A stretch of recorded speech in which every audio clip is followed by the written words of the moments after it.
જય માતાજી, જય શ્રી કૃષ્ણ ફ્રેન્ડ્સ. અત્યારના ભાદરવો મહિનો શરૂ છે અને ભાદરવામાં જો તમે કારેલા ખાશો ને તો તમારે ઘણી બધી બીમારીઓથી દૂર રહેશો અને તમારી ઇમ્યુનિટી પાવર પણ એકદમ સારી રહેશે અને જે તાવ આવતો હોય છે ને તે પણ નહીં આવે. અત્યારના ભાદરવા મહિનામાં વાયરલ તાવ ખૂબ જ આવતા હોય છે. જો તમે આ કારેલાનું સેવન કરશો ને તો તમને આ તાવ તો બિલકુલ પણ નહીં આવે અને પિત્તનું પણ શમન કરે છે. તો તેની માટે મેં કારેલા લઈ લીધા છે, તેની છાલને મેં ઉતારી લીધી છે. હવે જે કડક બી હોય ને એક સાઈડ આપણે ભરેલા કરવાના છે, એટલે એક સાઈડથી તેને આપણે કટ કરી લેવાનું છે અને જે કડક બી હોય ને તેને આપણે કાઢી લેવાના છે. હવે મેં એક ખાંડણીમાં 6 થી 7 કળી લસણની લઈ લીધી છે. સાથે મેં એક આદુનો કટકો લીધો છે, તેને પણ આપણે ઝીણું ઝીણું સમારી લેવાનું છે. એક મોટું મરચું લઈ લીધું છે, મેં અહીંયા મોરું મરચું લીધું છે, તમે આની જગ્યાએ તીખું પણ લઈ શકો. 2 થી 3 ચમચી જે ખટ્ટો મીઠો ચેવડો આવે છે ને તે લીધું છે.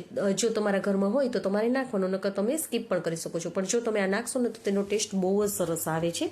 તો બધાને આપણે ખાંડી લેવાનું છે. ખંડાઈ જાય એટલે એક વાટકામાં લઈ લઈશું.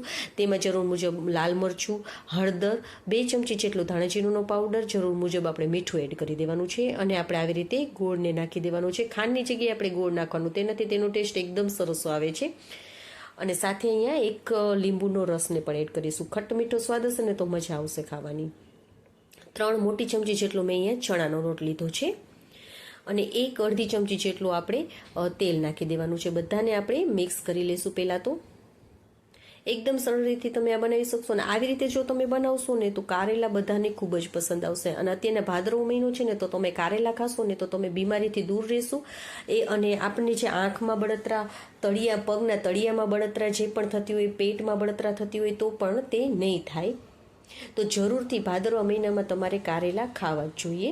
તો બધા કારેલાને પહેલાં આપણે ભરી લેવાના છે. હવે કારેલાને ભરીને આપણે હવે પહેલાં તેને સ્ટીમ કરવાના છે, બાફી લેવાના છે. તો એક તપેલીમાં પાણી પહેલેથી જ ગરમ કરવા મૂકી દીધું હતું. પાણી ઉકળી જાય ને એટલે આવી રીતે જાળીવાળું વાસણ લઈ લેવાનું અને તેમાં આપણે આવી રીતે કારેલાને બધાને રાખી દઈશું અને 20 થી 25 મિનિટમાં જ તમારા આ કારેલા સરસ રીતે બફાઈ જશે. અને જો તમારે ઇડલીનું સ્ટેન્ડ હોય તો તેમાં પણ તમે બાફી શકો છો. તો જો 25 મિનિટ થઈ હશે અને આપણા કારેલા એકદમ સરસ એવા બફાઈ ગયા છે. તમે આવી રીતે ચાકુ વડે તેને આવી રીતે કરશો ને તો એકદમ સરળ રીતે તમારું ચાકુ એમાં જાય છે, મીન્સ કે આપણા કારેલા બફાઈ ગયા છે. તો હવે તેને એક સાઈડમાં રાખી દઈશું અને પહેલાં તેને આપણે હવે તેનો વઘાર કરી લઈશું. તો આમાં થોડું તેલ આપણે વધારે જ રાખીશું, કારણ કે આપણે ચણાનો લોટ છે ને તો ચણાનો લોટ આપણું તેલ શોષી લેશે માટે.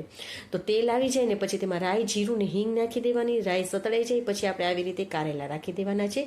ગેસની ફ્લેમને આપણે એકદમ ધીમી રાખીશું અને ઢાંકીને પહેલાં આપણે એક સાઈડથી ચડવા દેવાના છે. એટલે ચડી તો ગયા છે પણ થોડી વાર માટે આપણે સતળાવા દેવાના છે. તેને વચમાં આવી રીતે આપણે હલાવતા રહીશું. ચમચા વડે નહીં હલાવી, આવી રીતે હલાવશું જેથી કરીને તે નીચે ના બેસે.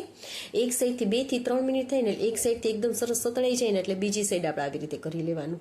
એકદમ સરસ એવા તમે ઝડપથી આને બનાવી શકશો અને નાના મોટા બધાને ખૂબ જ પસંદ આવશે. તો તમે પણ એકવાર જરૂરથી ટ્રાય કરજો. ફરીથી આપણે 2 થી 3 મિનિટ માટે ઢાંકીને પહેલાં ફરીથી આપણે તેને સતળાવા દેવાના. તો જો કારેલાનું આપણું શાક તૈયાર થઈ ગયું છે, એકદમ ટેસ્ટી એવું આ બને છે. તો તમે પણ એકવાર જરૂરથી ટ્રાય કરજો. અને હા, જો તમને મારી રેસીપી ગમી હોય ને તો પ્લીઝ લાઇક કરજો અને મારી ચેનલમાં નવા હોય તો સબસ્ક્રાઈબ પણ કરજો અને તમારા ફેમિલી અને ફ્રેન્ડ્સને શેર પણ કરજો. અને હું જરૂરથી કહીશ કે આ ભાદરવા મહિનામાં તમે કારેલા જરૂરથી ખાજો, તેનાથી તમારી ઇમ્યુનિટી સિસ્ટમ પણ સારી રહેશે. ઓકે ફ્રેન્ડ્સ, તો આવી જ નવી રેસીપી સાથે આપણે ફરી મળીશું. ત્યાં સુધી બાય બાય. જય માતાજી.